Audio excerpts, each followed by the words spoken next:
50 ஆண்டுகளுக்கு முன்பு கீழடி கண்டறியப்பட்டு இருந்தால் இந்திய அரசியலமைப்பு சட்டத்திலும் கீழடி குறித்த படக்காட்சிகள் இடம்பெற்றிருக்கும் என மதுரை எம்பி சு வெங்கடேசன் கருத்து தெரிவித்துள்ளார்.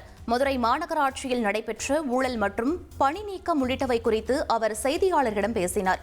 அப்போது பேசிய அவர், வேத நாகரிகத்திற்கு முன்னரே கீழடி நாகரிகம் இருந்ததை ஏற்றுக்கொள்ள மத்திய அரசு மறுப்பதாக குற்றம் சாட்டினார். கிடைக்கக்கூடிய ஒரு விஷயம், இதை நாம மிஸ் பண்ணிடக்கூடாது.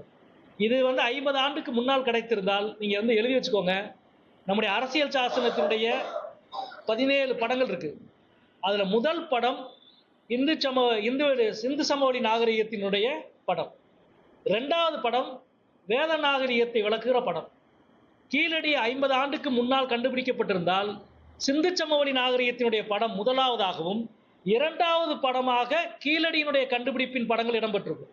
3வது தான் வேத நாகரிகத்தை பற்றிய படம் இடம்பெற்றிருக்கும். 50 ஆண்டுக்கு முன்பு கண்டுபிடிக்கப்பட்டிருந்தால் அரசியல் சாசனத்திலே இடம்பெற்றிருக்க வேண்டிய ஒரு படமாக கீழடியின் படம் இருந்திருக்கும். இவ்வளவு முக்கியமான விஷயத்தை காப்பாற்ற வேண்டியது சமகாலத்தில் நம்ம அனைவருடைய பொறுப்பு என்பதை தெரிவித்துக் கொள்கிறேன். உங்கள் தந்தி ஒன் தொலைக்காட்சியில் அண்ணாமலை தினமும் மதியம் 12 மணிக்கு காண தவறாதீர்கள்.